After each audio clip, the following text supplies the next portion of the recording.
My name is Prophetess Rina Josephine Monake, and I'm the County Chief Officer for the Department of Youth Affairs, Sports, Gender and Social Services. Thank you.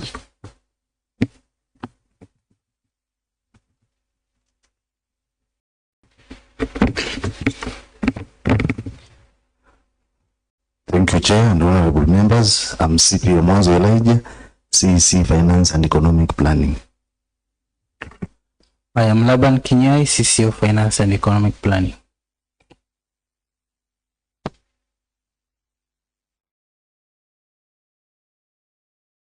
Thank you, Chair. My name is Brian Mokes Dewela, County Director in charge of Youth Affairs, Sports, Gender and Social Services. Good morning, honorable members. I'm Amos Mangala, the County Director, Supply Chain Management. Good Chair and honorable members, my name is Vincent Sil, Supply Chain Officer, Youth and Sport. With the Chair, honorable members, I'm Sila Mwakio, Accountant, Youth, Sports, Gender and Social Services.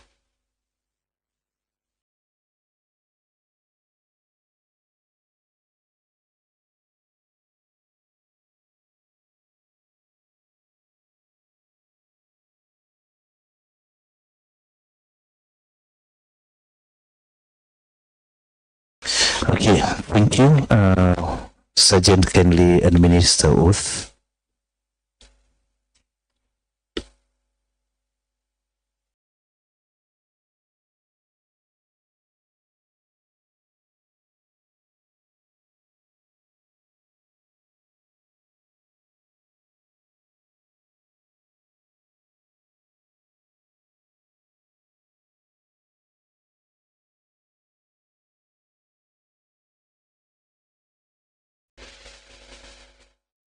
I, Shadrach Mtungi, swear by the Almighty God that the evidence I shall give to this committee touching the matters in question shall be the truth, the whole truth, and nothing but the truth. So help me God.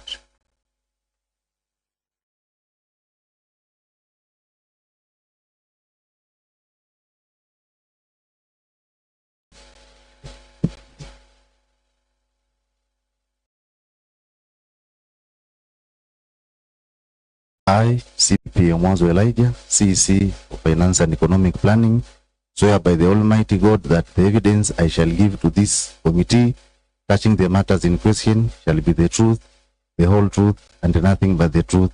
So help me God.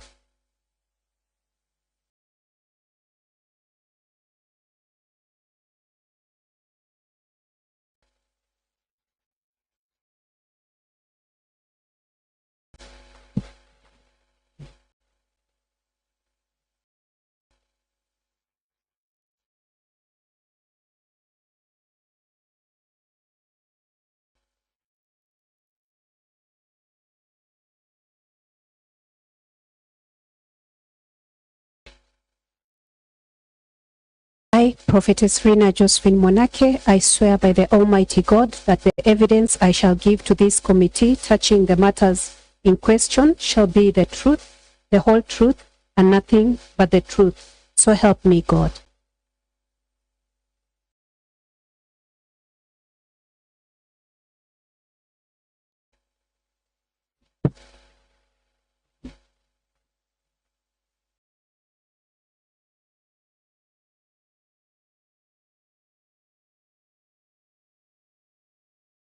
I, Laban Kinyai, I swear by the Almighty God that the evidence I shall give to this committee touching on the matters in question shall be the truth, the whole truth, and nothing but the truth. So help me God.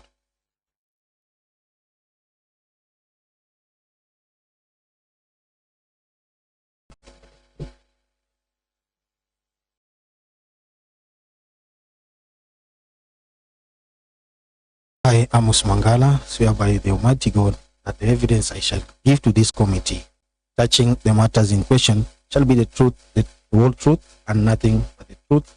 So help me God.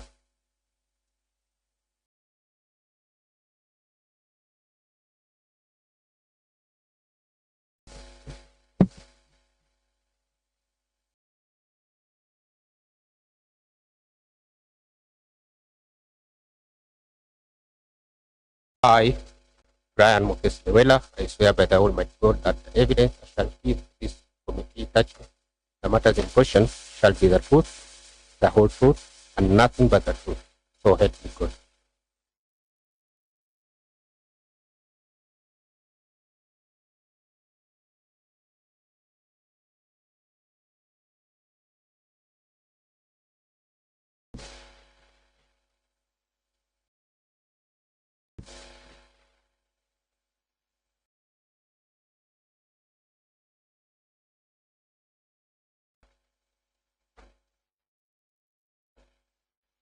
I, Sila Mwakio, swear by the Almighty God that the evidence I shall give to this committee touching the matters in question shall be the truth, the whole truth, and nothing but the truth. So help me God.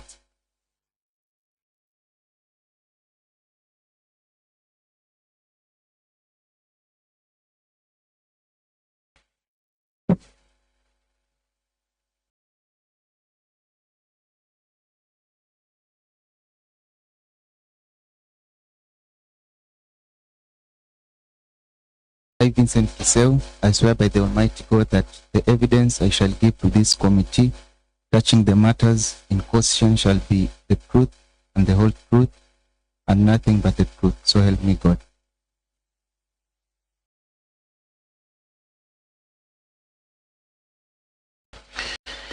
Okay, thank you very much. Now we proceed. I welcome my co-chair to introduce herself and guide us on the next part.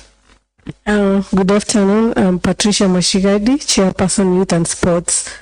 According to Article 201 of the Constitution of Kenya, 2010, enacts fundamental principles that shall guide all aspects of public finance in the Republic.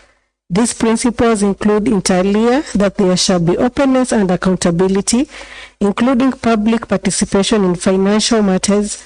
Public money shall be used in a prudent and responsible way, and financial management shall be responsible, and physical reporting shall be clear. The Public Finance Management Act 2012, Section 149(1) states that an accounting officer is accountable to the County Assembly for ensuring that the resources of the entity for which the officers is designated are used in a way that is A, lawful and authorized, and B, effective, efficient, economical, and transparent. The Public Finance Management Act 2012, Section 166 states that an accounting officer for a county government entity shall prepare a report for each quarter of the financial year in respect of the entity, and the same shall be to the County Assembly. Further, during the approval of the budget for the financial year 2024-2025, the County Assembly resolved that procurement of projects and programs envisaged within the budget be done quarterly and submitted to the County Assembly by 10th day of following months to be reviewed by the relevant County Assembly Sectoral Committee, so as to keep track of the implementation of the county budget. That informs the reason as to why we are having this meeting today, objectively for the sectoral consultations on the reports received from your department regarding budget implementation. Let me proceed. I have a few questions, or rather concerns. Waziri, Department for Youth and Sports Affairs. Kindly, can you explain to us, or can you tell us the performance of your budgets in the Department of Youth and Sports 2022, 2023, 2023, 2024, and 2024, 2025? The performance of your budgets. Also, how much were you given in the financial year 2024-2025? How much have you been able to absorb? And how much have not been utilized? Are we together? Yes, Chair. And if the money has not been utilized, you would have to tell us why. Thank you. Thank you, Chair. I appreciate the invitation, and that's the reason why we have come as a team to handle any issues which will be raised from, as you have requested, from the financial year 2022-2023, 2023-2024, and the current year 2024-2025. On performance, I would wish to break it in a simple way on the issue of the recurrent and also the development. And on the development, where I'll dwell more, we have projects and supplies, and we also have grants. Therefore, on the issue of development, I want to start with the 2022-2023, and on the development side, we issued grants, we did projects, and we did empowerment and supplies.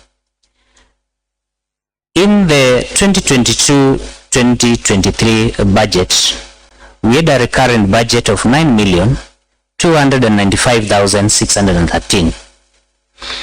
This was not inclusive. This is not inclusive of the emoluments or the salaries. We spent as a department 5,988,184 shillings, which is an absorption rate of 65%. On the development side, which I have said I'll dwell on explaining, there was a budget of 65,164,640. Chair, these are figures which I'll give because I have the file here for the committee to go through. The expenditure which I want to share now is on the grants, the projects and supplies. I start with the grants. Across the county, the department issued grants to 300 groups, and the total spend was 16,960,500 shillings. 300 groups, 16,960,500 shillings. On the projects and supplies, the department did a total of 22 projects and supplies. It had a total of 22 projects and supplies. Out of the 22, 21 were done completely before the end of the financial year. The total of the works done and the supplies done was 28,450,000. There was only one supply which it was not done, and we did follow up with the supplier up to the end of the financial year, but had brought so many issues and many explanations. Therefore, out of 22, 21 successfully done. Therefore, Chair, expenditure was 46,916,915, 73%. These percentages are of what by close of the financial year what had been paid. Therefore, by close of the financial year 2022-2023, after there are those others which were paid through the county treasury, now which now raised the percentage, but we could not we cannot tell as of now, but many of them were paid. Therefore, this is as per payment, the percentages, but as per the works done, we did close to 99%.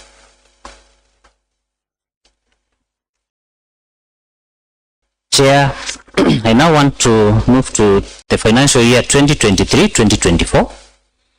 On the same formula, we had a budget, a total on revenue. I want to start with the recurrent. The recurrent budget was 14,628,600 shillings. On the expenditure was 11 million. That is 72%. absorption. On the development, using the same flow of the other previous year, we issued grants, and the number of groups issued grants doubled in this the last financial year from 300 to about 650 groups. The total amount issued to groups through checks was 29,500,000.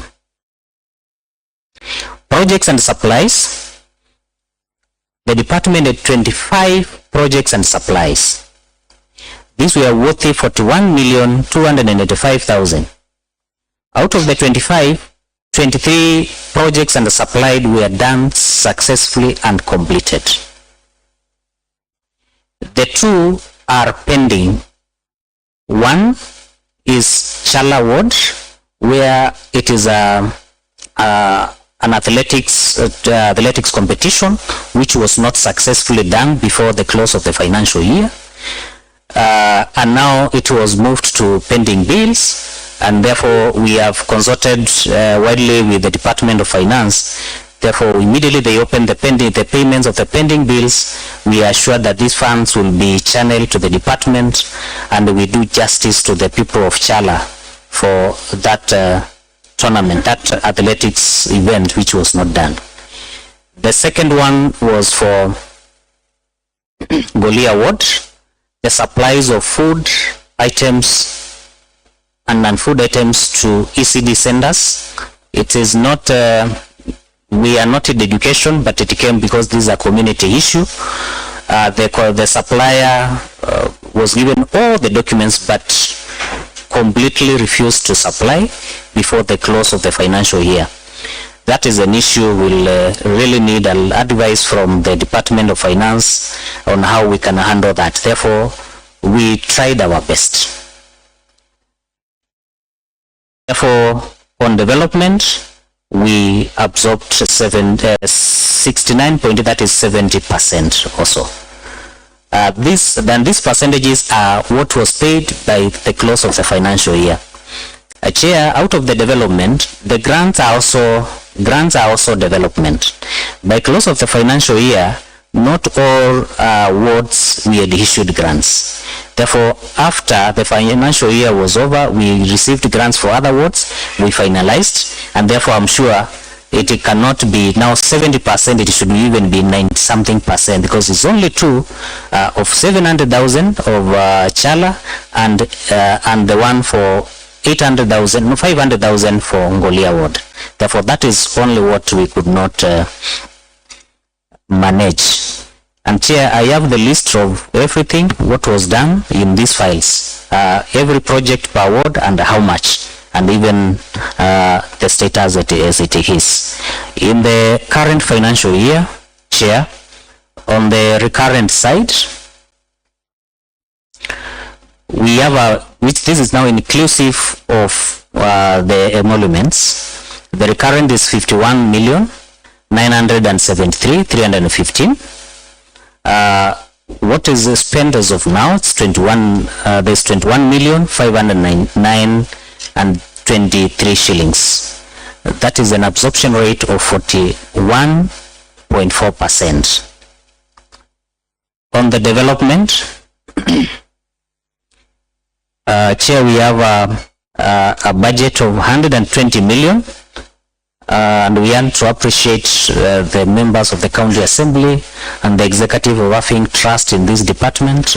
Our budget of development has been increasing, and we will want to promise we can't let you down. Therefore, the budget is 124,750,000. Already what has been committed as of today is 29,774,698. Therefore, as of now, 24%. For Chair, that is the performance. If maybe a request is done, I list the projects done this department currently. I can assure you, Chair, this financial year, we have completed some projects. This current financial year, we We have completed the Undanyi Podium Phase 2, fully complete. We have completed a social hall in Mgange Mwanda. We have completed the border shed in Mgange Mwanda, just waiting to be launched, to be given to be received by the department. Currently, Chair, we have contractors who have already committed and we have issued everything. It is them now to go and do the work. Marungu Social Hall, we have the Phase 2 for completion. We have a contractor.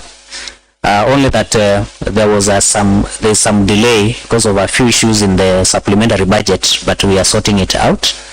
We have Land Social Hall in Mwatate. The contractor is just waiting to be handed over site, and then we complete it. And many others. We have Mchanga Social Hall in Ngolia. We have contractors who have committed, and we are ready to move on. And Chair, this financial year, on the issues of supplies and tournaments, we have done supplies in Kaloleni Ward. We have done tournament for Kaloleni Ward and completed completely. We have done supplies for Mata Ward for sports, done and completed. We have done tournament for Mata Ward, done and completed. And Chair, now we are moving to Maho Ward. Everything is done. We are only waiting for the cash flow, and we are ready in the next 2 weeks. We finalize Maho Ward and we finalize Bololo Ward. Chair, currently supplies for Bura Ward are in the store. In the next 2 weeks, we shall be issuing them to the groups in Bura Ward. Thank you, Chair. Thank you, Waziri and team, for I think one of the best reports so far. But of course, members still have a few questions to ask around it. And maybe I'll take the opportunity to open up to plenary so that when members ask questions, we'll be able to have more conversation around the same reports. But thank you very much for this report so far. Mheshimiwa Mwandau. Thank you, Mr. Chair. It's true what Mr. Chair has said about this Department of Youth. This is one of the best performing, let me say that. But we also have some issues. In my ward, overall, my whole, the whole from Sangeni, which started since 2022. In fact, the former MCA, the one started it. And as of now, it is almost, we are remaining with the interior. The contractor is complaining now, he's bringing up the certificate. You have not given him anything. He has done much. At least give him something so that he can complete that hole. It doesn't make any sense. The hole is almost complete and you're leaving it idle like that. You need to finish it so that people can start using it.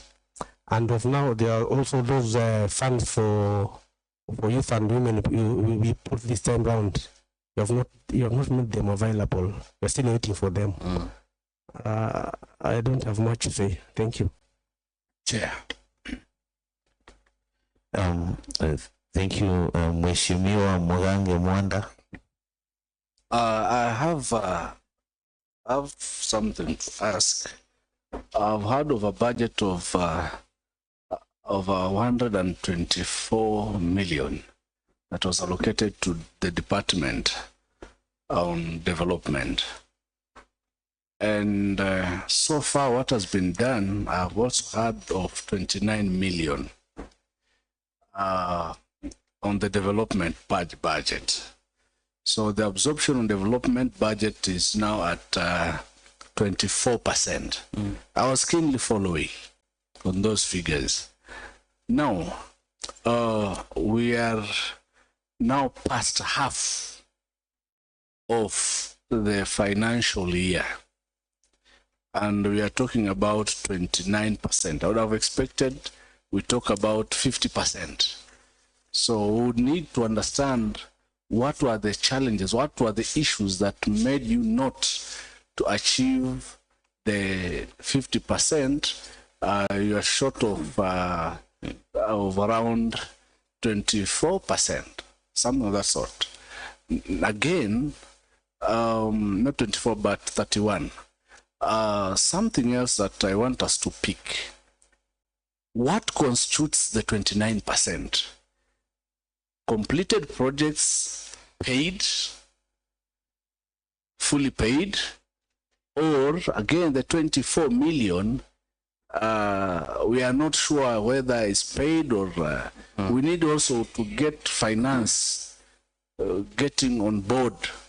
We don't want to talk about just completed projects we clap while contractors are wailing. So we want to understand, out of the 29 million of the completed projects, how much has been spent? Because at the end of the day, even if an audit is run today, even if, of course, the half-year control of budget reports will look at what has been spent, and that is what will be recorded as our absorption rate.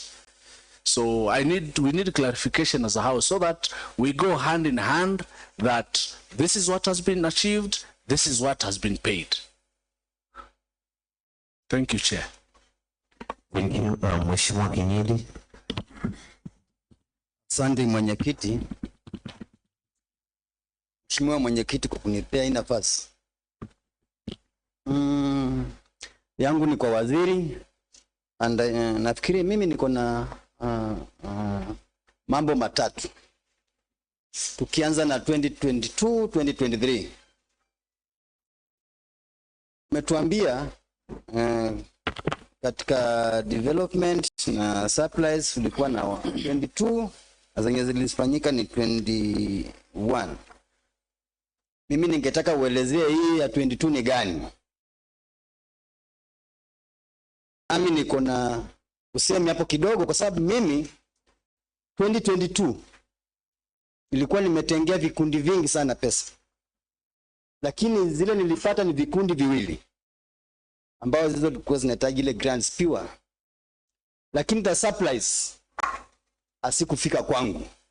Ningetaka uelezee hii nyumba ilikuwaje, kwa sababu umesema kulikuwa na mambo mengi. Haya mengi ni magani? Ufunue, tuambie, kwa sababu hapa hujaeleza na ningetaka mimi kuelewa zaidi, ndio tuulizane maswali. Pili, 2022-2023 kwa grants, ilikuwa hizo vikundi viwili vya grants, nilipata jina moja ya kikundi cha kwangu ambacho si kwa mimi nimekiweka, lakini kilitengewa pesa, na nikarudi nikakuja kwa department nikaclaim, ukabadilisha check.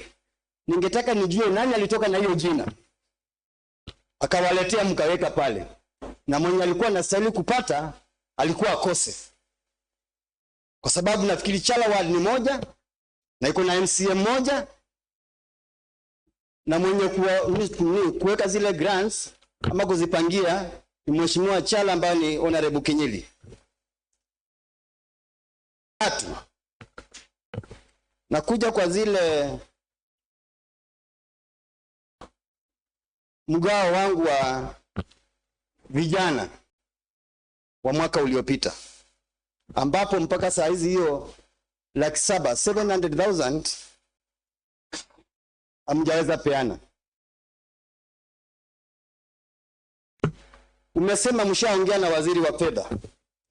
Mimi ningetaka nionyeshwe zile document kwanza zili transact between department ya michezo na ile ya fedha, ndio tukua hapa tuko na uhakika, kwa sababu hii ni kusema tunasema na hizo document hatujaona, ndio naye waziri wa fedha aweze kujitetea. Hapo tuko hizo ni 700,000. Kama ni commitment inafanyika, naye waziri wa fedha ajicommit katika zile pending bill umesema utatenga kufanyia watu wa Chala haki, basi tunataka tuone umejicommit watu wa Chala waweze kupata zile pesa zao, kwa sababu hii ilikuwa inakuja kama interest iende kafanye ni mambo na michezo, na ilikuwa imetengewa. Asanteni sana. Thank you, Mheshimiwa Shawia. Thank you, Chair. Chair, word waziri very well. talking about some of the projects which were not done in the last financial year, which were on the development part of the department. But I've not heard Waziri talking about the Active Social Hall, in which we allocated 3 million and the project was not done at that time or that period. So I don't know where you're placing it. Waziri. Thank you, Chair. Thank you, Mheshimiwa Mwatate.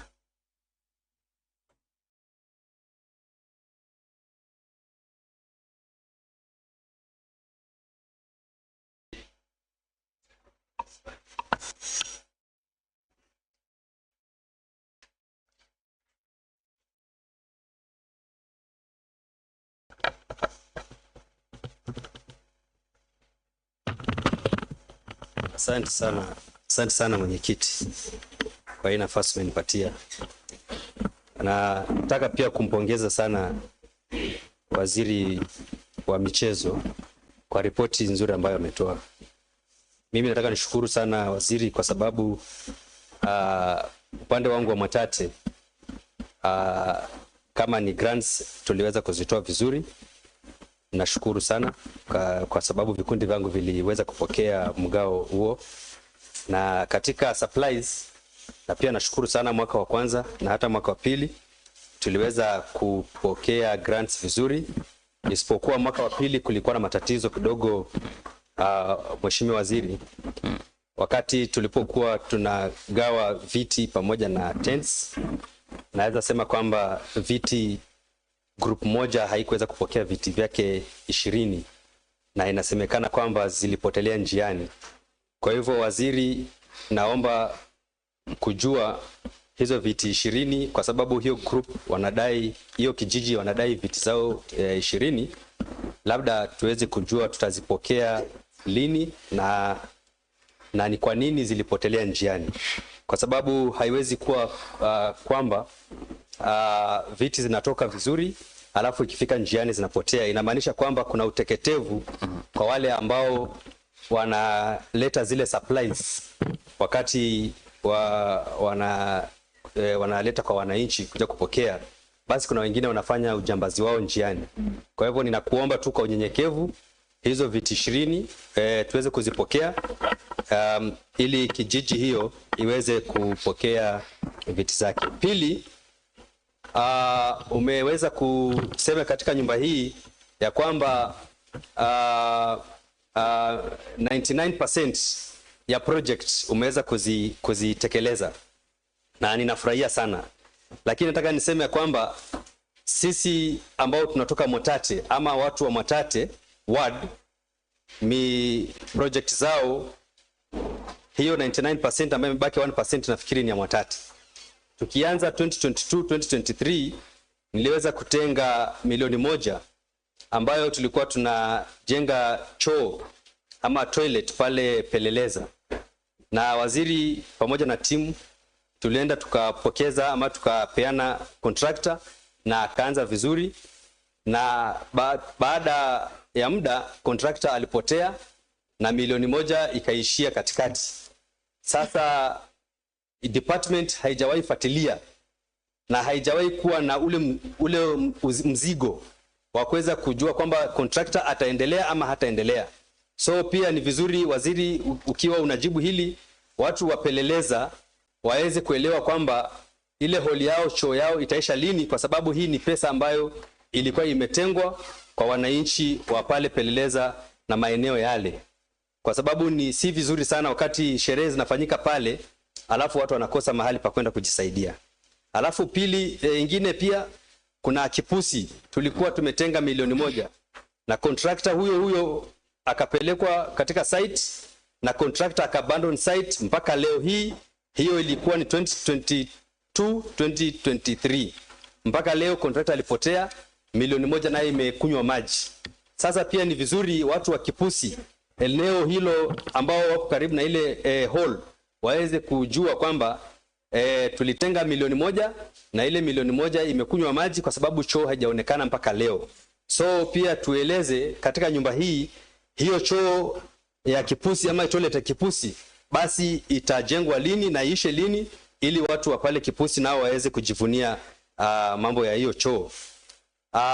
Ingine ni 2022-2023 tuliweza kutenga milioni 2 ya Mlambenyi Social Hall, na pale Mlambenyi Social Hall 2022-2023 ile 2 million ilikuwa imalizie ile social hall, lakini cha kushangaza ni kwamba contractor ni huyo tu mmoja ambaye mlimpea kazi, na nafikiri ni mnamjua, mnamuelewa vizuri sana, basi hakuweza kumalizia ile hall. Na tena 2023-2024 tukakubaliana nitenge milioni 1 ili contractor aende amalizie ile sehemu ambayo ilikuwa imebaki, lakini cha kushangaza 2022-2023 2 million haikumalizia ile kazi ambayo ilikuwa imalizie. 1 million 2023-2024 nayo pia haijamalizia ile kazi, na ile social hall imekwama vile ilivyokuwa wakati ule.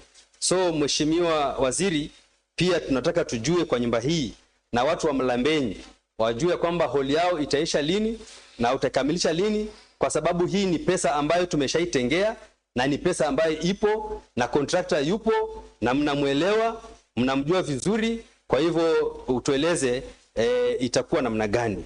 Sina mambo mengi, yangu ni hayo tu, lakini ile kijiji ukumbuke, hata leo asubuhi wamenikumbusha kwa message wanahitaji viti vyao 20. Kwa hivyo waziri, utatueleza watapata vipi viti. Alafu la mwisho waziri, wakati ule tulikuwa pale Peleleza, uliweza kuahidi kwa wananchi wa ile hall ya kwamba kwa sababu tunaendelea kujenga hii choo, basi na waahidi ya kwamba hii stima ambayo haiko katika hii hall nitaenda kuilipia. Lakini Mheshimiwa Waziri, sasa ni mwaka umeisha na haujafanya chochote. Ninakuomba tu kwa unyenyekevu, ninakukumbusha wananchi wa Peleleza wanahitaji ile hall iwe na electricity, na ulikuwa umeahidi kwamba muda si mrefu hiyo mwezi ungekuwa umekamilisha, lakini mpaka sasa tumeenda mwaka umeisha na kadhaa. Na kuomba tu kwa unyenyekevu hilo uliweke kwa msingi, ulichukulie na mzigo, ili ile hall iwe na electricity. Asante sana. Mwisho, umenifurahisha kwamba ile hall ya Landi ambayo nimeitengea milioni 2 itaenda kuzinduliwa hivi karibuni, ili watu wa Landi nao waweze kupokea ile hall na vijana waweze kupata kazi, na wanapopata kazi ile hall inapoisha, nafikiri itatumika kwa mambo mazuri kwa vijana na hata kwa watu wa Landi na kwa eneo lile. Asante sana na Mwenyezi Mungu akubariki ukiendelea kutujibu kwa ufasaha. Mungu akubariki sana. So, asante Waziri. I hope you have been writing down. I think there are 2 more other questions, so maybe we'd rather write all of them down and then they may be overlapping. Mheshimiwa Dudu.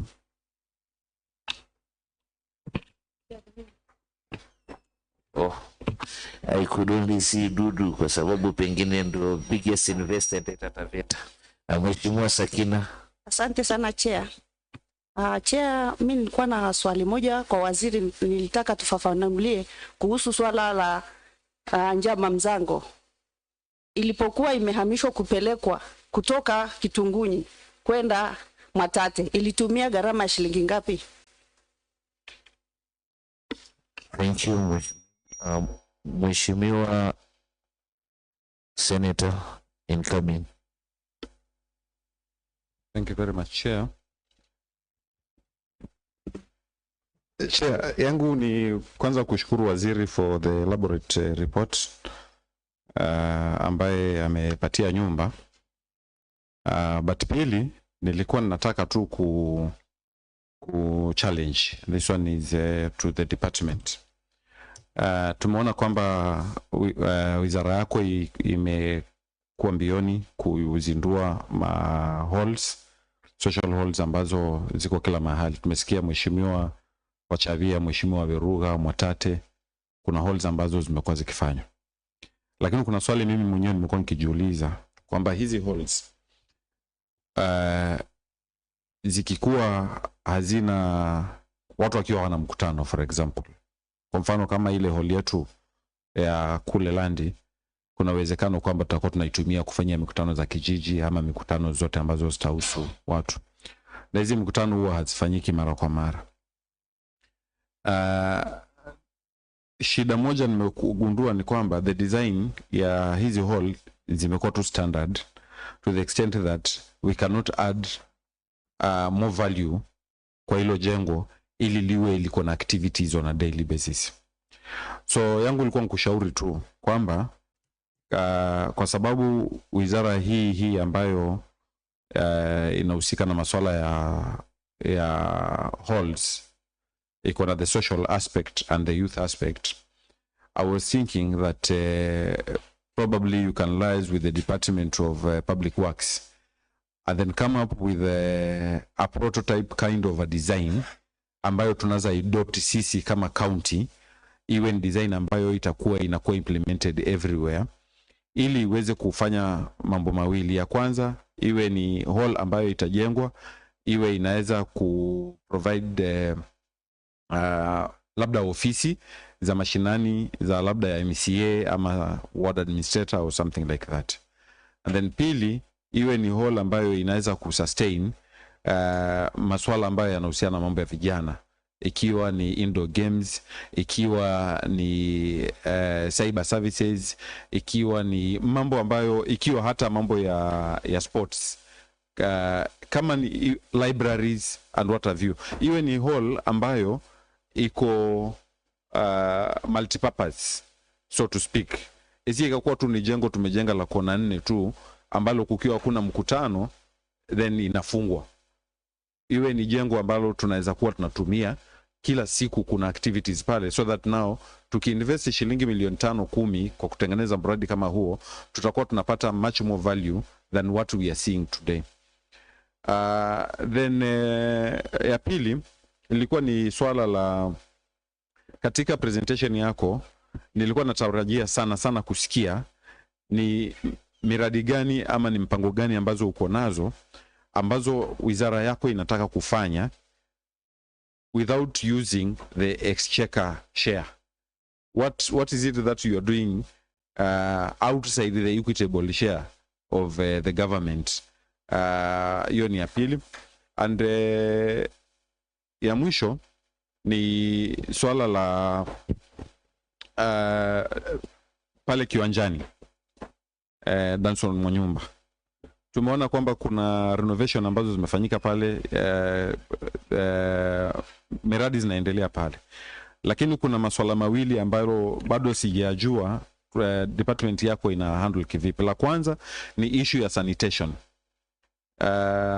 Ile choo ambayo iko pale imekuwa mara inafungwa siku za mpira. Tumeona watu wamekuwa wakitumia maeneo yale vibaya. Nafikiri unaelewa ninasema nini. Then secondly, pale katika gate, hata juzi mheshimiwa mmoja hapa gari lake liliingia pale. Kuna shimo kubwa sana pale kwa gate. Sijui kama unajua na kama umeshughulikia. Lakini lastly, the reason why the main objective ya kutengeneza ile hall, kuweka ukuta na kuweka gate na nini, ilikuwa ni so that serikali ya county iweze kugenerate revenue. Lakini tumeona kwamba kufikia sasa hakuna revenue ambayo inakuwa generated pale apart from I think rent ambayo inalipwa kutoka kwa zile stalls ambazo ziko pale.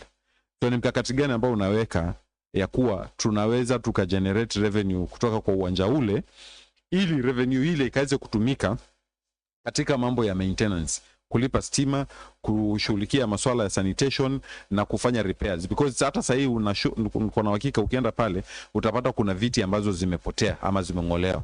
Je, katika maintenance ile tutakuwa tunaweka budget ambayo we have not balanced the revenue versus the cost of maintenance of the stadium. So yangu ni hayo tu, mwenyekiti. Asante. Mheshimiwa Dorcas. Thank you, Chair. I think that will be the last question, and then Waziri, you answer. If there's any other question, we'll do it after.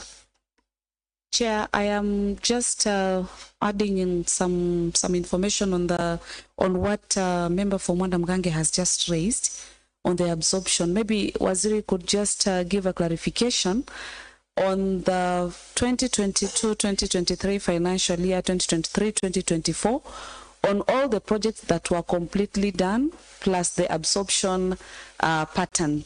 This one would help us capture information in regards to the projects that were complete and maybe they were not paid. And I've also heard Waziri saying that there is one project which had a lot of issues. How I wish that he could also clarify on that so that we get to know what exactly are the issues, whether it was complete or not. Thank you.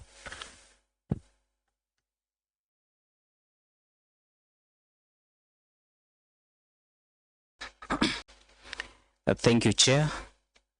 As I start with the request from Honorable Dorcas Mulu about the projects done 2022-2023, 2023-2024, and even the current financial year 2024-2023. Chair, I have a file here which I have prepared for the committee to peruse keenly and look at the projects which were done and the status of the payment which Mheshimiwa has requested. It is not in this column. Therefore, I request after I give this file, I'll go and produce an updated fashion now with a column of paid, the payment status, which I'll get from the Department of Finance and from our procurement and the accounting department. I update it. Okay, timelines for the updated document. It has to be within reasonable time, and for assembly, reasonable time is 7 days. Yeah. So what's your timeline? Allocate yourself a timeline. It's 7 days is okay. You have the date by next week. Today is Thursday. Therefore, we'll provide it next week, Wednesday. Okay. Yes. Thank you. Not. Thank you, Chair. That will really help on these percentages and these amounts. We'll clarify completely whether it is committed, paid, or committed and not paid. That will really answer most of the questions. Mheshimiwa Dorcas and Mheshimiwa Kimuyu, they have asked about the supplies which had issues, because I mentioned. Nafikiria Mheshimiwa Kimuyu asiko naye hapa. Oh, sorry. Yeah. It is Mheshimiwa Kinyili. Mheshimiwa Fochala. Yes, sorry, Chair. It was supplies. There were supplies which were to be delivered. We floated. Everything was done through the IFMIS. A supplier quoted, was given all the documents, came and even picked the documents, and committed to go and supply. We followed up as a department keenly through the procurement department to ensure that before the end of the financial year that supply is done, because there were chairs, there were tents, and many other items. The supplier even at one point called and said we look for a storage because the vehicle is on the way to deliver using the Emali Jukini Road. We had even to go to Jukini dispensary to get a place to store the items. We even had to get someone to stay there and wait for the items, only for the supplier not to deliver. We even followed up again and again. Only after some time, the supplier to report to us that the truck was hijacked and the items plus the truck got lost. Therefore, it became now an issue with him and the police. Therefore, that is how it became so complicated that we were waiting for the items, and here is the supplier who is now complicating us. We have even looked for storage, and but the supplier did not supply. Chair, that is what happened. Mheshimiwa, follow up question hapo. Go ahead. Mheshimiwa Waziri, kupitia kwa Mheshimiwa Mwenyekiti, Unajua kuna haja ya tunakuwa tunaongea mambo ambayo haina evidence, kwa sababu kama ilikuwa ni kesi, hata huyo mtu alinipigia. Kitu moja mimi nilikuwa nayo, nilikuwa naona ni mchezo unachezwa, kwa sababu kama ni kesi, nilipata documents, kuna gari ilikuwa imehajaikiwa. Hii report ilifika kwa polisi, mna documentation mko nazo mpaka sasa hivi? Kwa sababu kama ni gari lilitekwa nyara na zile bidhaa, kungekuwa na kesi inaonekana. Huyu supplier ni nani? Na mimi ningetaka kupitia kwa chairman wangu, huyo supplier tumjue, atuonyeshe zile documents, sababu lazima kuna OB, kuna whatever, kuna mambo mingi lifanyika. Gari kupotea si mchezo, na mali pia kupotea si mchezo. Basi tukue na ile ufuatilizi, tujue ukweli uko wapi, kwa sababu inaweza kuwa ni pesa ilikuwa inaibiwa, na pesa huibiwa na njia mingi, hiyo ikiwa njia moja. Wacha nifikie tu hapo. Asante. Mheshimiwa Waziri, Mheshimiwa Kinyili roho yake haijaridhika kwamba ni mambo ya kawaida, ni kwamba yeye anaona alikuwa anachezwa. Sasa kama department hapa, kando na hayo ya polisi, anaweza kuwa ni kuongezea katika kuelezea, lakini kurejesha Mheshimiwa Kinyili kwamba hakukuwa na mchezo, ni department iliwajibika kivipi? Thank you, Chair. And this is an issue we've been discussing with the Mheshimiwa, other than here. And I'm sure even the supplier, they had been in contact. But we did all we can. And you know, even issue is now supplier and the police. Our role as a department is to wait for the supplier at the store. We receive the goods and then they are recorded. They were not received. We made sure that we follow up humanly and using all possible means, because we could not even imagine that a counter, a lorry, and the goods were stolen. Therefore, for us, we really wanted. And one thing the supplier also stressed us, because it is I personally who looked for the store, went up to Juki to look for the store. When the goods were not supplied, were not delivered, I also got worried what is happening. It is a supplier I don't know personally.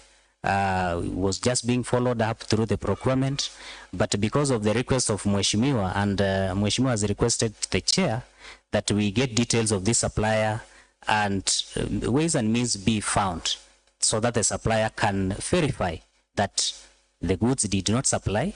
And also from the finance department, we also Mheshimiwa to be satisfied that those goods were not paid, because Mheshimiwa has raised the issue, maybe that is one way of funds being embezzled. Therefore, from our end, we did our part, but we will request from the finance, we find, because everything is done through voted, we find out if the vote was consumed. On the issue of the documents about police and all that, I don't know how I'll push the supplier, but maybe through talking, we can talk to him and we get the documents, Mheshimiwa, to be assured that there was no game in between. But those goods, for sure, Chair, they were not supplied. Procurement Director, what do you have to say about the issue of this supply? In fact, give us the status of this supply, or it didn't come from your department. This issue was not brought to my attention, but I think it was being handled internally by the respective department. Okay. Here we have an issue of whether the supply was done or not done, which we know it was not done, but was it processed? Is it part of our pending bills? Is it... Chair, it was because the goods were not received. Yes. We only process payment when we have the distribution list. You receive, there's a receiving document and distribution to show that the wananchi got the the items. It was not processed for any payment. How much was the value? Chair, it was around about 2 million, but I can cross-check the documents. We give you the correct value.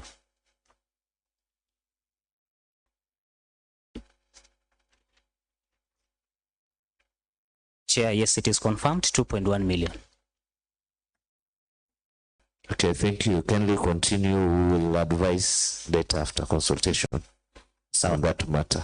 Thank you, Chair. And next, Chair, I think I have answered too. Mr. Chairman, I have a question.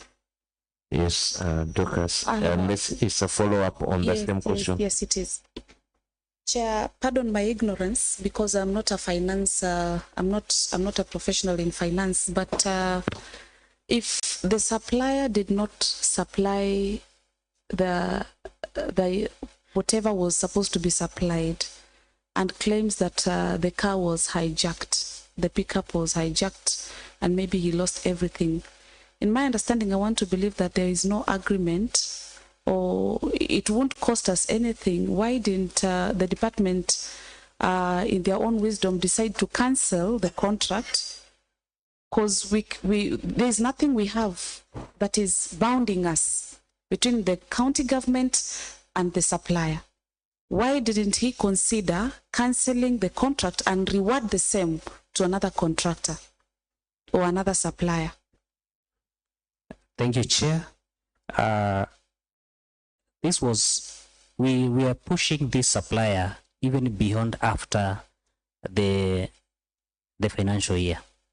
Actually, it was around end of July 2023 when we are now getting in touch with him. Therefore, by after the end of the financial year, it was not easy. We really tried all the ways we can get these items back.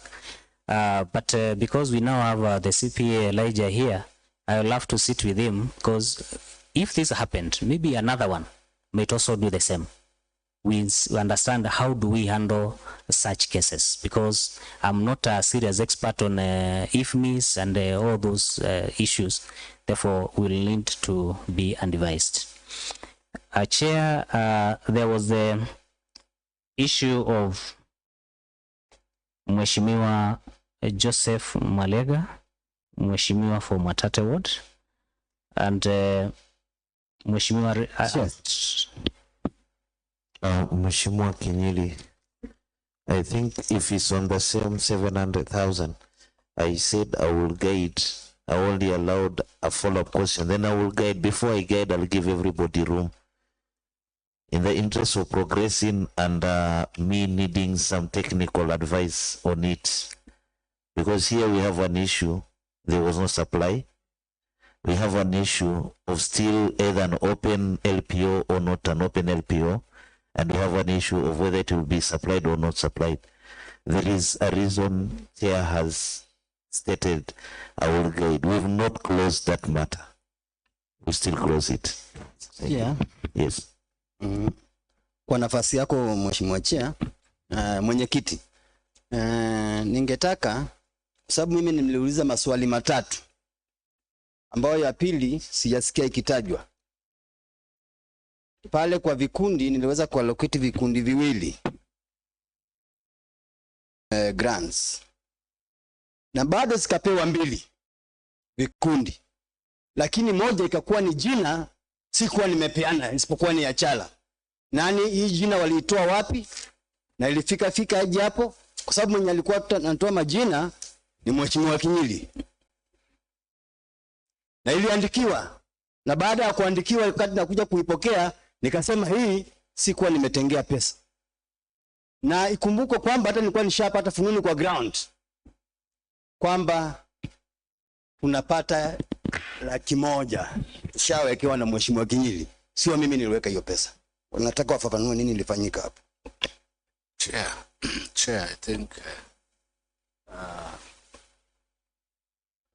maybe that matter need to be discussed another avenue at the moment. Yes, because what Mheshimiwa is trying to push across may end up.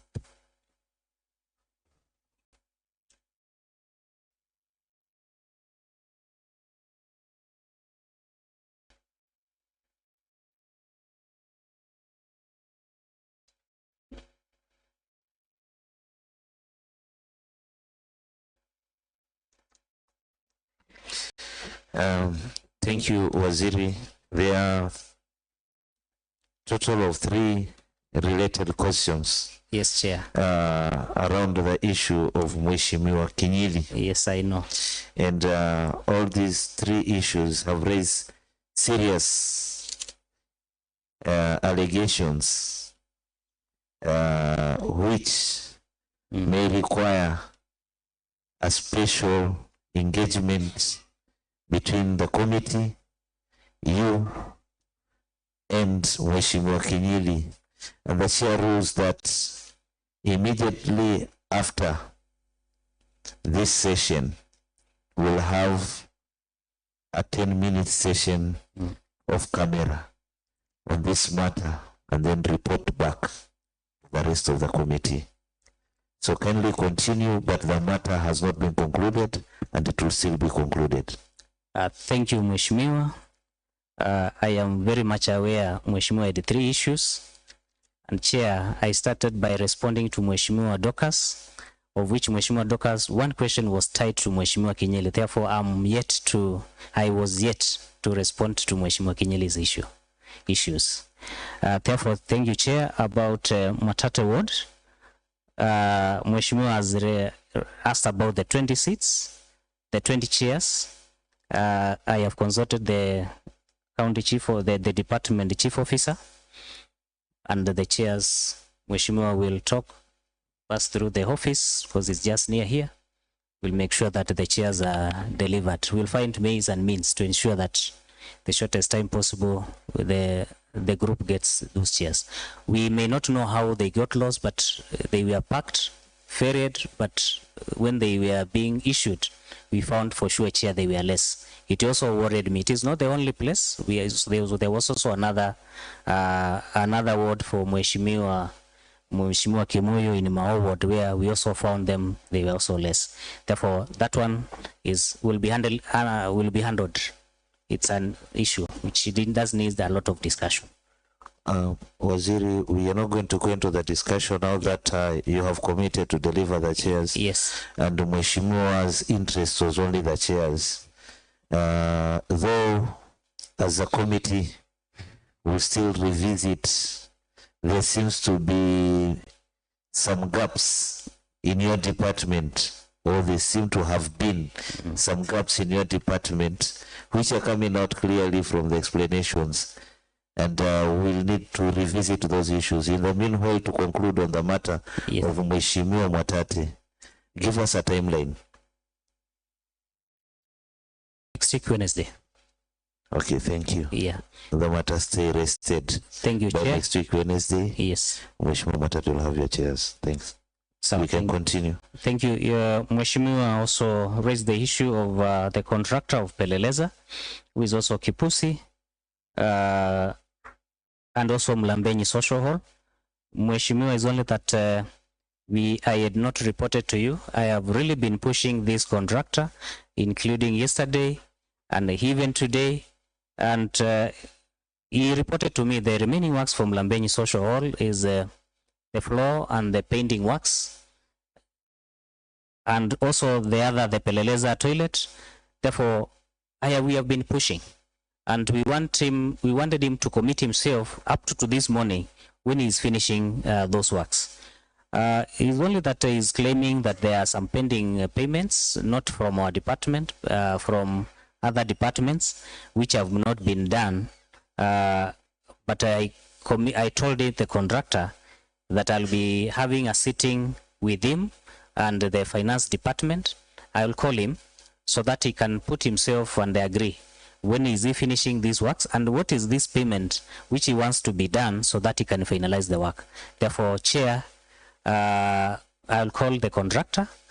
Be assured that also in the next 7 days, we'll give a report. We have met the contractor and this is the agreement, because I've really been pushing him. Kindly, so that we do not have many revisits on the issue. Yes. I want to give a direction and a guideline on it.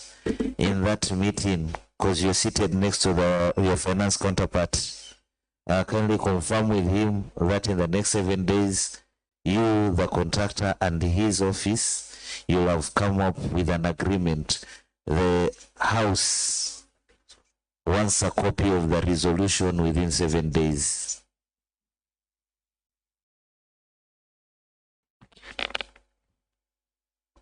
Through the chair, confirmed 7 days. Okay, the House expects within 7 days a resolution of that meeting and the conclusion of when works will continue, will progress. And actually, it is said this same contractor is the same contractor handling the 4 projects from Mheshimiwa Mwatate. It's also another area, finance department, we need to start looking into, over awarding some contractors. Some contractors do not even have capacity, and they take 3, 4, 5, 6 simply because they are contractors by name.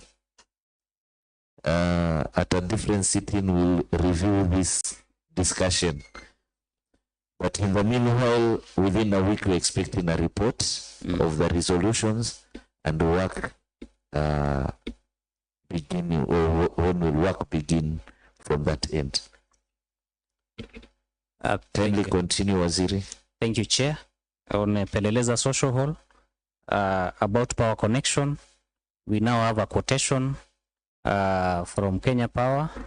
Therefore, we'll be sitting as a department, we look at the issue of resources, then we finalize. Kindly explain, there were no allocations in the budget. It was not there. We are trying to look from the recurrent budget of the department. Yeah, because it already the quotation is now there. Because it's just power connection, a drop, then we finalize. Okay, so when can we get a report around it? Just an advisory on it.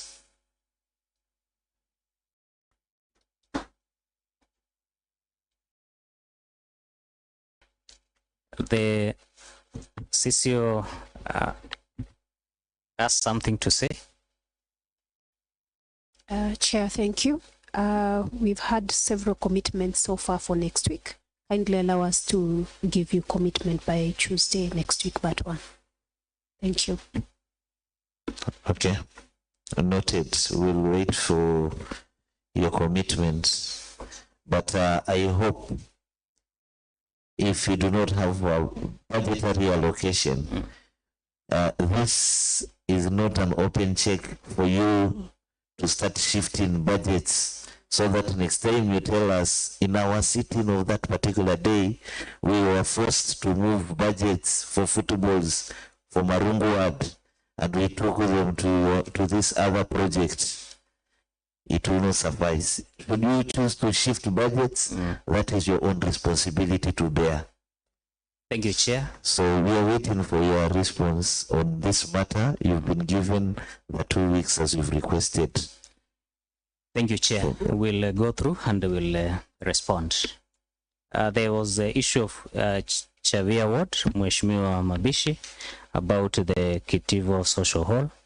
In the last financial year, through the procurement directorate, we got a contractor, even supplied, even delivered materials, but after delivering, showed no interest to continue with the work.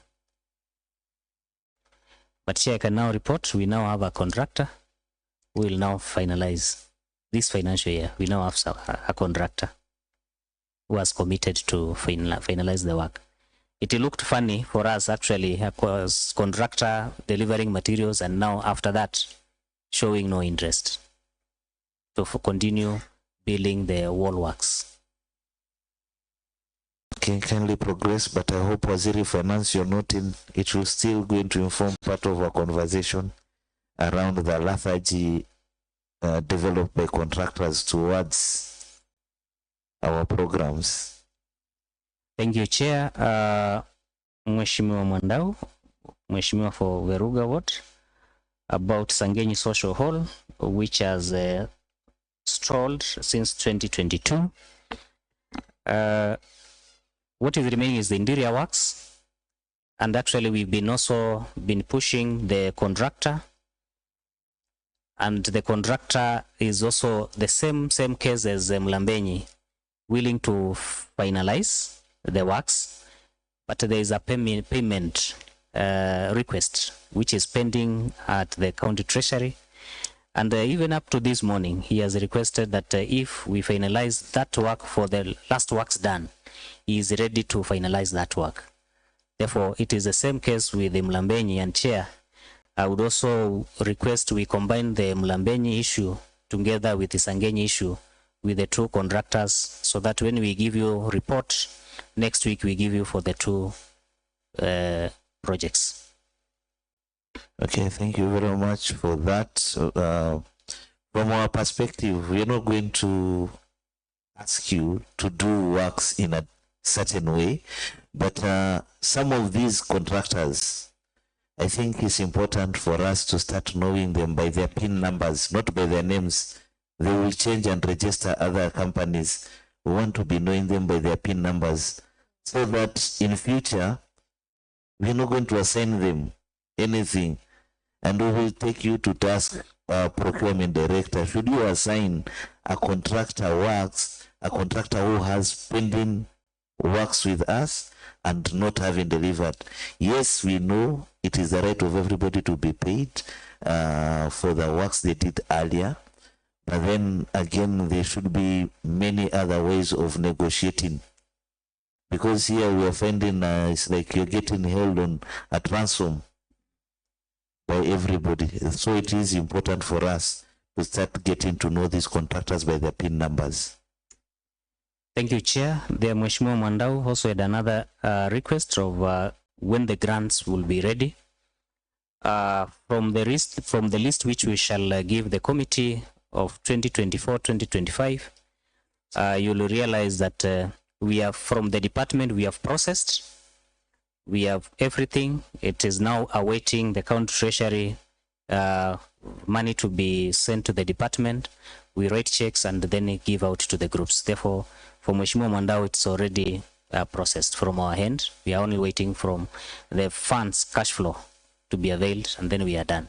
It is not only for Mheshimiwa Mwandau, it is also for several other wards. Therefore, whatever we have in our department, which has been availed with the requirements, the groups and everything, we have completely done our part. Only our request is that the remaining wards, we get them as quickly as possible. We would wish to finalize this work before February, so that we start issuing the grants as from the month of February as we move on, so that we don't congest the work before end of the financial year. Therefore, that is it, Mheshimiwa. Therefore, the last one was for Mheshimiwa Speaker, Mheshimiwa for Mwanda Mgange, about what is this 24%? What is this 29 million? From our end, out of the 124 million, it is what we have committed, and what we, not even what has been paid. But I would wish to get more clarity from the CCO. Maybe can clarify further.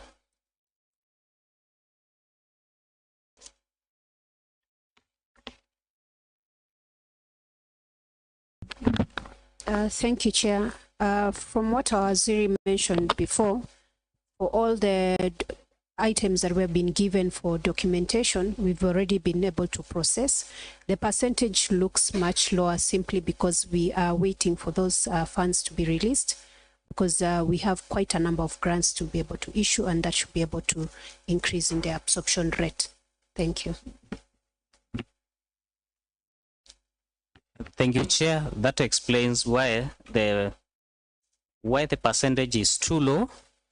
But Chair, from the list which we shall give to the committee, it explains what has been processed, what is in the county treasury, and for example, if all this what we have processed, if we get it, I can assure you, Chair, we can be talking of different figures as of now, because the grants is a huge figure.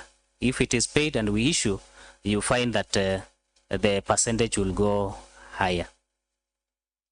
Thank you, Waziri Sports. Waziri Finance, we are just trying to wind up this part. Yeah, there is one issue which I was finalizing, was for Mheshimiwa Sakina Kusania about Jama Mizango. Chair, the Directorate of Culture was moved to the Department of Trade, Tourism, Culture and Industrialization. Before that, it was in our department. That project was under Cameos.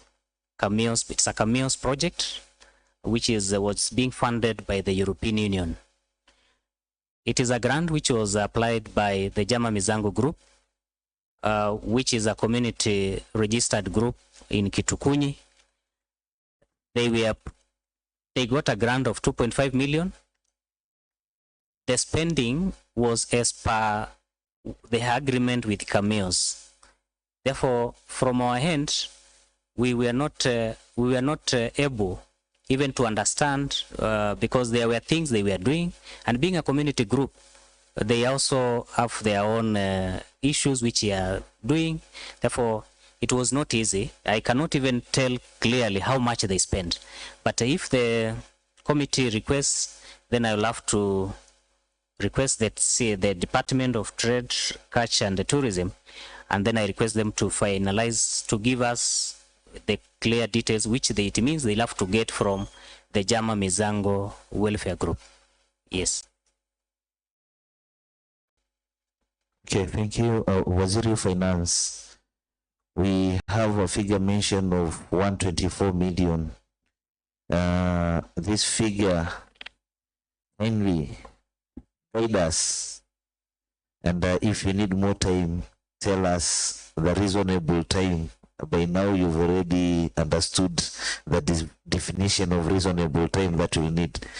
We want to know from this house, because we know in the course of the week or the next, all the details Waziri is asking for will be with him. So how do you plan to pay out this 124 million? Thank you, Chair. I think I was consulting with my CCO as the accounting officer.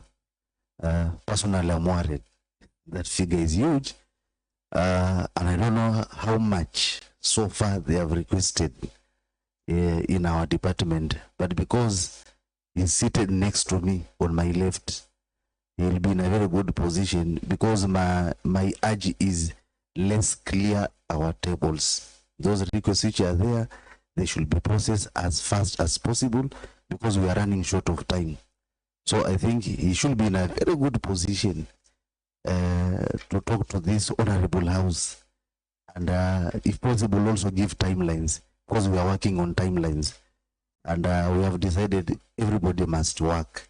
This is the year to work and deliver 100% budget. Thank you, Chair. Thank you. Go ahead, CCO. Thank you, Chair. Basically, as I stated last time when I was appearing before this committee, us as finance, we normally process based on the requests which we normally receive from the departments. And so far, the requests which I have received from the departments, I have already processed them. The remaining for the Department of Youth and Sports are basically grants amounting to 12.2 million, which by the end of tomorrow or latest Monday, they'll be able to be dispersed to their respective accounts.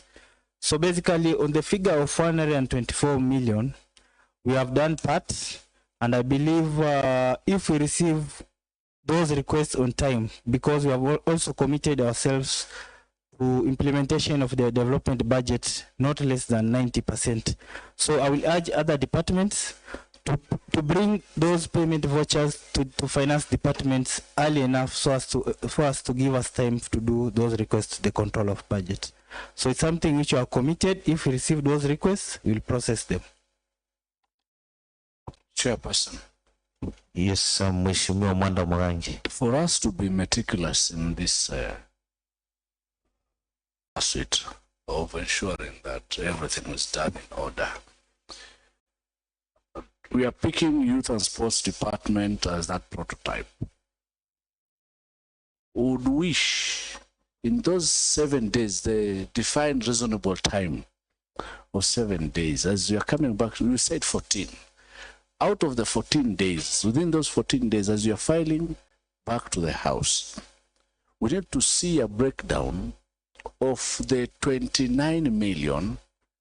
We need to understand the 29 million was for the completed projects. So we need to see a breakdown on when was this request sent, exited from your department, because we want to see where is the hiccup. We want to undo the hiccup. We want to see, do us a schedule. This is Njawuli Hall, for example. You completed your documentation from the department this date and handed over to finance. So the next thing, from that end, we would have known now you are done with that file. So the next person that we shall be putting task is finance. So why is it taking too long for you to pay? Because it's one thing to complete a project and say the fund is committed, and another to declare an absorption after the amount has been paid to the contractor. So what so far I've gathered is blanket information. You are giving the House blanket information, and we want discrete information that 29 million consists of these projects, which was forwarded to finance for payment on these following dates. Then we want to see if a project was completed or a request was done back in September, probably until debt has not been paid. Now we shift that burden to finance to explain why is it that it's taking long, and yet we know very well the figures which will come to discuss with finance when they are appearing singly as finance, what we are doing on the side of absorption on development vis-a-vis what we've received from the exchequer releases, if they commensurate or not. So I think, Chair, at the end of the day, we need to give a direction to all that are appearing in this House that we need to see a match, because we might be talking of completed projects which end up becoming pending bills, adding and topping up from the mess that we are in. Thank you, Mheshimiwa Anslim, for that good advice. I think it's captured as it is. Waziri of Finance, I hope you've captured the same. And there will be an official communication to all the departments on the same, but it will be a reminder, because actually this is what everybody is supposed to be doing. That is the presumption. But secondly, when I look at the same figures, 124, 29 is already done, meaning in the assumption is the documentation is with finance, 95 is remaining, and I'm sure before end of this month, Waziri Mtungi, you will have everything that you require. How long does it take you to process? Most of this is grants. So once you have the details of the grants, how long will it take you to process?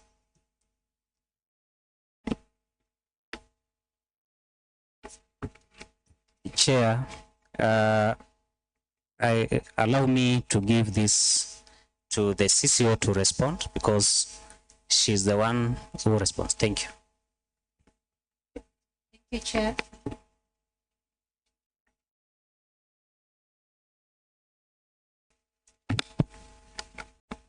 Thank you, Chair.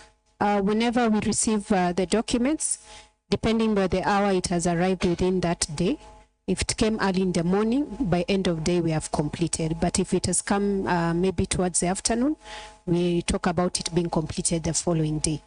And if it's on a Friday, it simply means it will have to go to finance on Monday.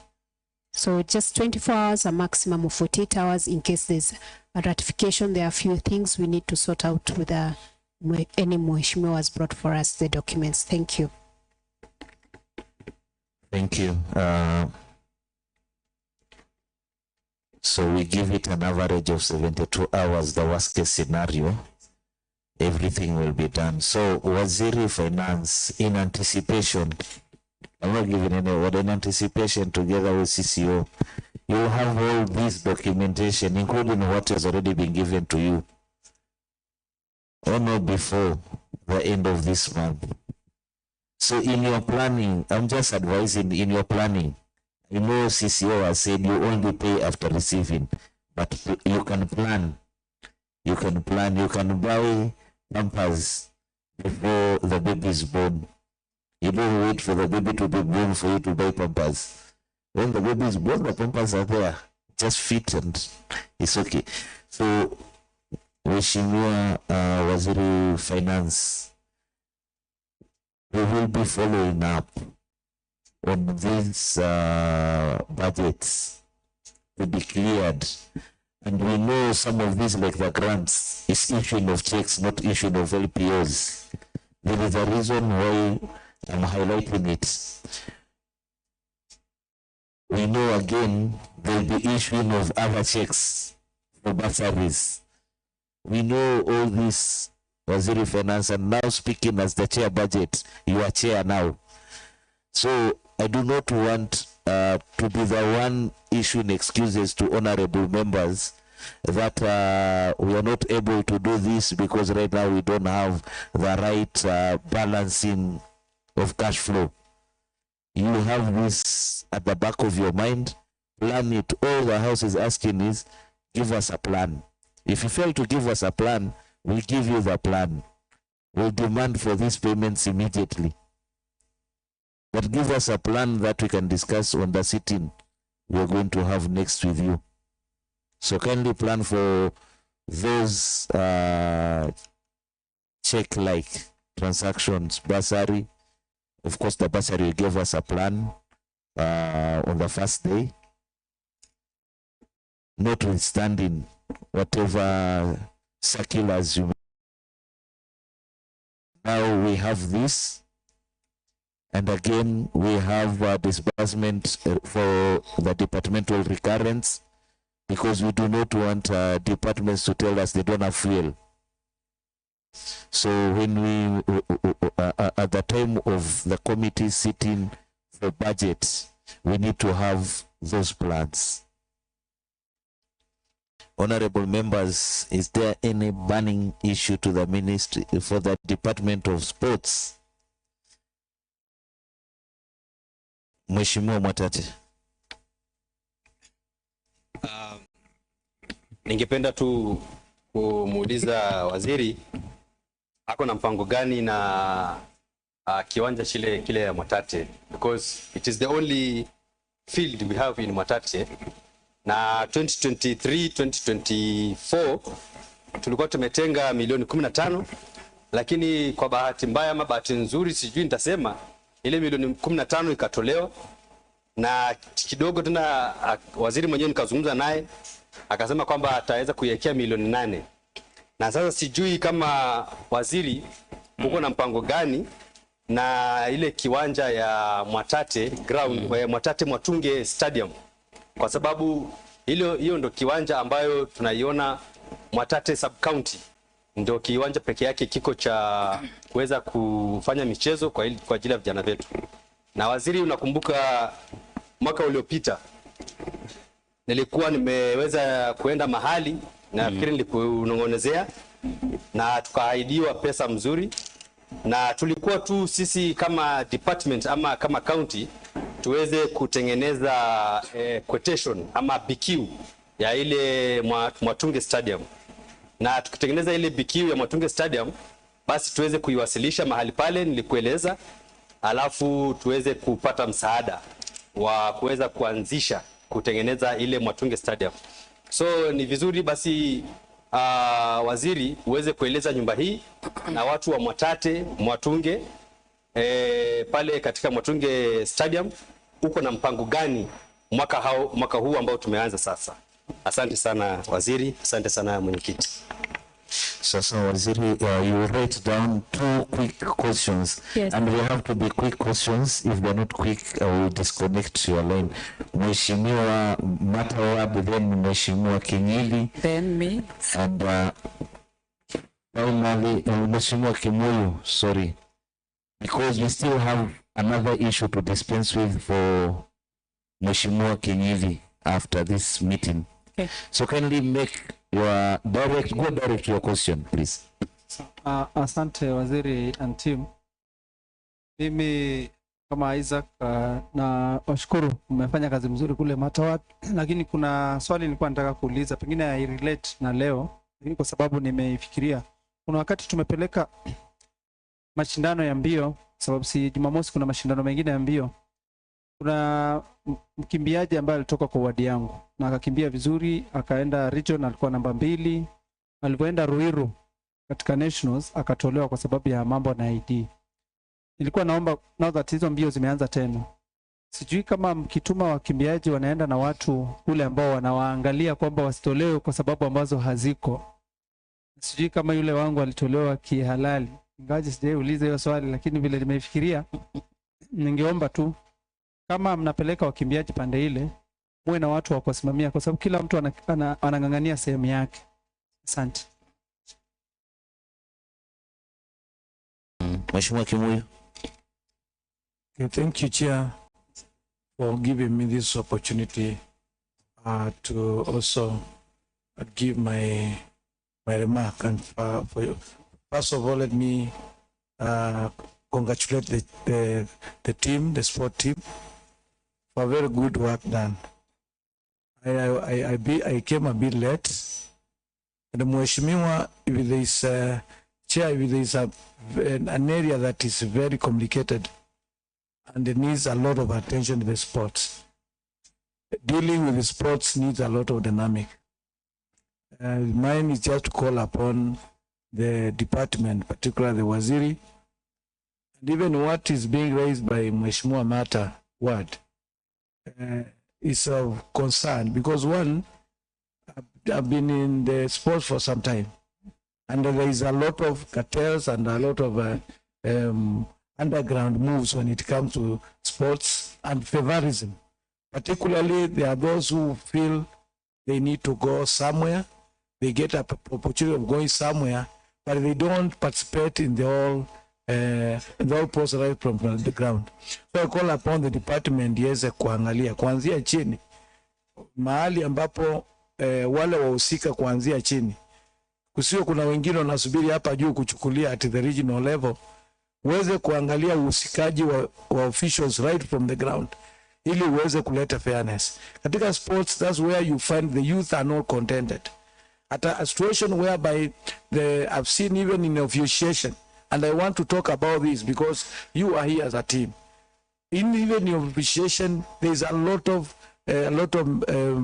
monkey business, whereby even the teams that are smart can even bribe through, so that they can find that they get the offer that is there. I want the department to be very keen, and they also do interrogate that kind of activity, so that by the end of the day, the youth will not beat us in the mutandao kwa media, because we want to see the youth are very contented, because by the end of the day, we want the Mheshimiwa Governor and also the MCA also to carry the day. So lastly, it's just to, as I wish you all the best, department ya sports and finance, jamani, vitu vyetu vikifika huko vifanyie kwa haraka. Kamanda, waje niwaambie hapo ndio macho yetu yote iko. So unaona basari inaanza kwenda so at least that's where our survival is, with my chair. And because now we are directing our survival there, now that one should not come another devil. Although we have not seen, we are dealing with the devil. In fact, I'm fasting for that devil, to the bastard devil to go away. Also to kanyage hiyo shetani kabisa. So that at least, and I'm happy that the governors are reacting, and hopefully we shall give out bursaries. Thank you, Chair. Thank you, Mheshimiwa Dorcas. You conclude. Thank you very much, Chair. Mine is just a concern because Waziri and since your finance are here, Waziri Mutungi and CCO can confirm whether they have been having full support from the Department of Finance.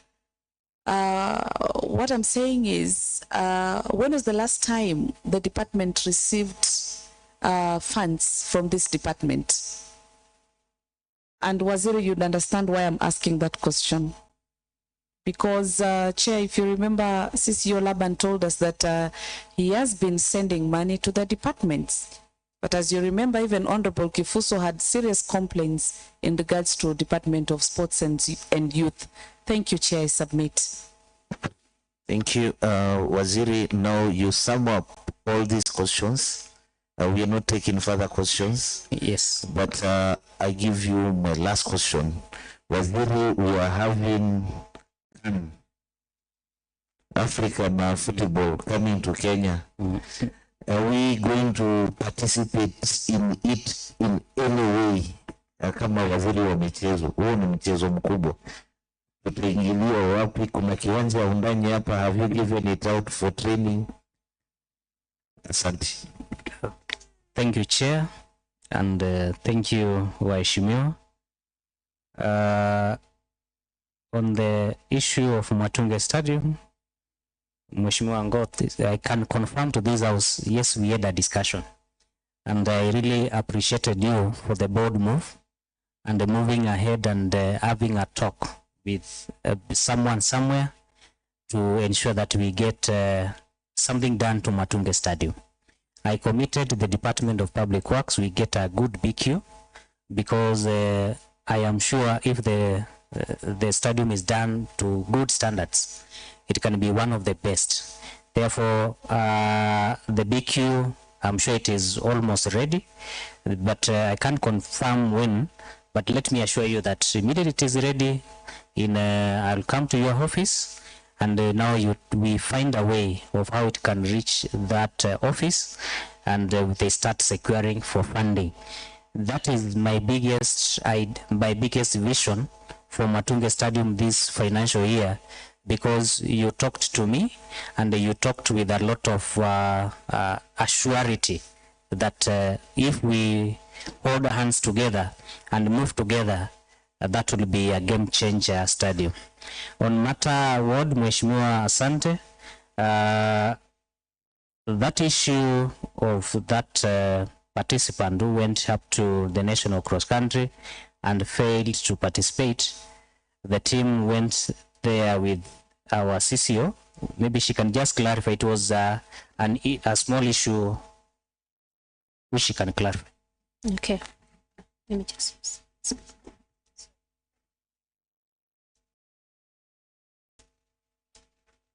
Thank you, Chair. I can clarify that we were with a few of my sports officers during the national part of it. There is a rule with Athletics Kenya that you must be 18 years and above to participate at national level. What we did with the minors, we encouraged, because as it is, we don't want to lock anybody. That's why we allow everybody to participate. It is honing our talents. We were able to carry them, and even we had the performer going even with the parent. We even ensured that we facilitated that they make sure that they were there in Nairobi.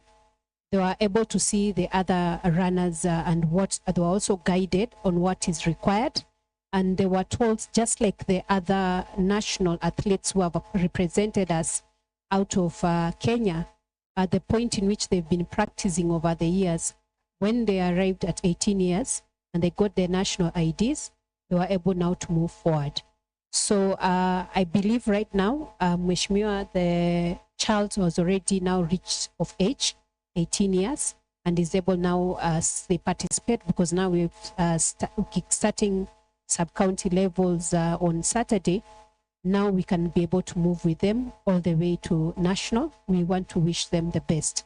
Even regards the others, if they are below 18, will not discourage them as in terms of participating. It is best that they keep practicing, and when they reach of age, they can represent us nationally. Thank you so much. Thank you, Chair. I think that is explained. I would also request the CCO to respond then Mheshimiwa Dorcas on issue of finances. And as the last time the department got funds, as she gets ready, I want to appreciate Mheshimiwa Kimuyu on the comments and encouraging us to now be ready to wait because we may get more resources. Mheshimiwa, I want to assure you, we will not sleep. We are ready and we are waiting, and we will execute our mandate and the roles to ensure that we utilize the budgets allocated to the department.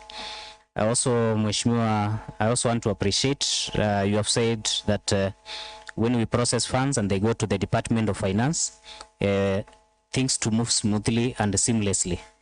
I want to assure you that the department and the Department of Finance, we are working very closely, and because we have no option, there's no way, there's no two way, we have to work, and that is the role we have been given. And therefore, I want to assure you that the request for your award and many other awards, they are already processed. I have been assured and have been shown the list. Immediately funds are in the department. I can assure you that the sports tournament, the grants in the ward of Maho will be done. Thank you. The last one, as the CCO gets ready, the the CHAM, how we are participating. Thank you, Mheshimiwa. We are making our Undanyi Stadium the only good stadium so far. We are trying to make it up to standard. We are hopeful, God's willing. And with many other options and avenues, we are pushing hard to get the national government coming in and even uplift our fields, and also maybe construct another good stadium. I had a talk with Mheshimiwa Mvurya, the CS for sports currently, when we are having the launch, the groundbreaking for DEFC. I wasn't aware that he will be the CS for sports. But we had a side chat and they gave me the route to take in order to get assistance from the national government. Only a week later, then he was made the CS for sports. I talked to him and he told me that he's now learning the department. I get time, we go and talk. Because I had already submitted documents for requests for stadium, a good stadium for Taita Taveta, when Mheshimiwa Babu Namambo was the CS. Therefore, it's just about revisiting, and I'm sure all will be well. But I'm hoping that Taita Taveta will benefit from the sports tourism, as all those who come to Kenya to participate and also to spectate or to watch. We need to market our county as a sports tourism destination, and as one of the best counties people can spend or come and practice as they wait for the games. Thank you, Chair. I can now allow CCO to respond to the last issue. Through the Chair, we wish to thank your Chair and all honorables in the House for every support you've been giving us as a department. We wish also to be grateful to the fact that whenever we send our requests, we are able to engage finance and we get responses. Right now, we've been receiving funds. We even got the last funds we were receiving for MATA. We are also expecting funds, I believe, today for the Athletics Kenya activity that we made a request on weekend. In regards to Mheshimiwa, I know where her concern is. We did do her activity for issues sports the last time, but because the funds had not been transferred, we were able to activate her work through our recurrent budget. As Mheshimiwa Chair, you've spoken that we need as a department to be very careful that we don't spend our recurrent funds in regards to the development activities, and then we end up finding ourselves we are not mobile and able to do specific expectations. And as such, we are waiting for funds, especially under Ronge, which is under the pending bills area. So we are trying to, we have conversations with finance once the pending bills are clear, we are able to sort out Mheshimiwa. Otherwise, we may be forced to wait when we get some recurrent funds to sort out, and we don't want to go in that direction. We just want to do it the right way. Thank you.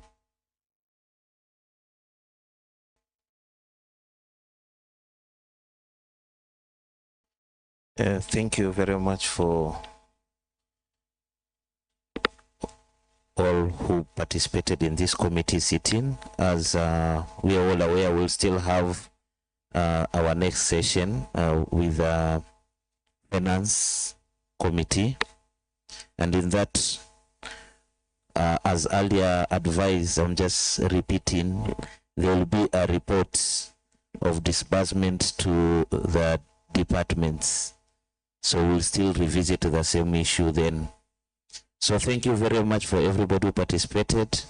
This part of the meeting stands adjourned, but immediately after this, we'll have a short meeting with Mheshimiwa Kinyili and the department heads.